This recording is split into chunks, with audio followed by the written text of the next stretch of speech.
Words of Sri Aurobindo from the book The Mother, with letters on the Mother by our Lord.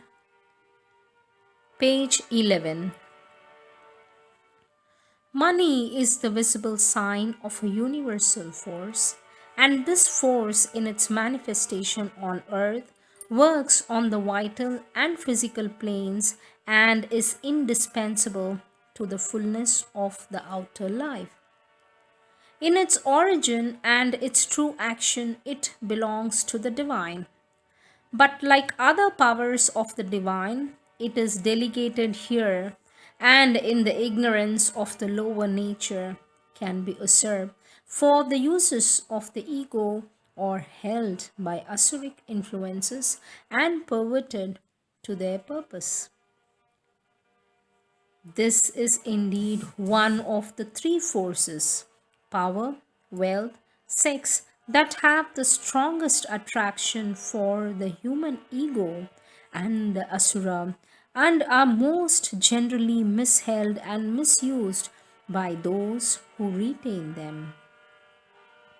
The seekers or keepers of wealth are more often possessed rather than its possessors.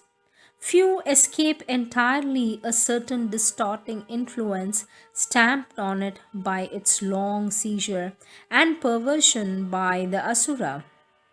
For this reason, most spiritual disciplines insist on a complete self control, detachment, and renunciation of all bondage to wealth and of personal and egoistic desire for its possession. Some even put a ban on money and riches and proclaim poverty and bareness of life as the only spiritual condition. But this is an error. It leaves the power in the hands of the hostile forces. To reconquer it for the divine to whom it belongs and use it divinely for the divine life is the supramental way for the sadhaka. You must neither turn with an ascetic shrinking from the money power, the means it gives, and the objects it brings, nor cherish a rajasic attachment to them or a spirit of enslaving self indulgence in their gratifications. Regard wealth simply as a power to be won back for the mother and placed at her service.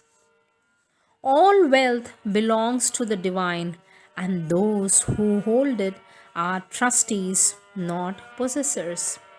It is with them today, tomorrow it may be elsewhere. All depends on the way they discharge their trust while it is with them, in what spirit, with what consciousness, in their use of it, to what purpose. In your personal use of money, look on all you have or get or bring as the mother's. Make no demand, but accept what you receive from her and use it for the purposes for which it is given to you.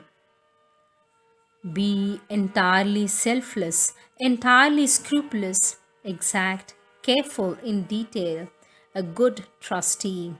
Always consider that it is her possessions and not your own that you are handling. On the other hand, what you receive for her, lay religiously before her. Turn nothing to your own or anybody else's purpose. Do not look up to men because of their riches or allow yourself to be impressed by the show, the power, or the influence. When you ask for the mother, you must feel that it is she who is demanding through you a very little of what belongs to her, and the man from whom you ask will be judged by his response. If you're free from the money taint, but without any ascetic withdrawal, you will have a greater power to command the money for the divine work. Equality of mind, absence of demand, and the full dedication of all you possess and receive, and all your power of acquisition to the divine Shakti and her work are the signs of this freedom. Any perturbation of mind with regard to money and its use, any claim, any grudging, is a sure index of some imperfection or bondage. The ideal sadhaka in this kind is one who, if required to live poorly, can so live, and no sense of want will affect him or interfere with the full inner play of the divine consciousness. And if he is required to live richly, can so live, and never for a moment fall into desire or attachment to his wealth or to the things that he uses, or servitude to self indulgence, or a weak bondage to the habits that the possession of the riches create. The divine will is all for him, and the divine Ananda.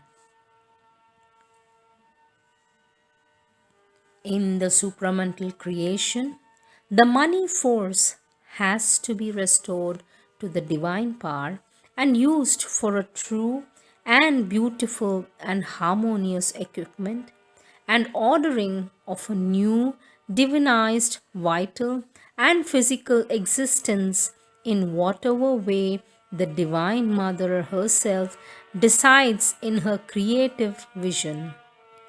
But first, it must be conquered back for her, and those will be strongest for the conquest who are in this part of their nature strong and large and free from ego and surrendered without any claim or withholding or hesitation, pure and powerful channels for the supreme puissance.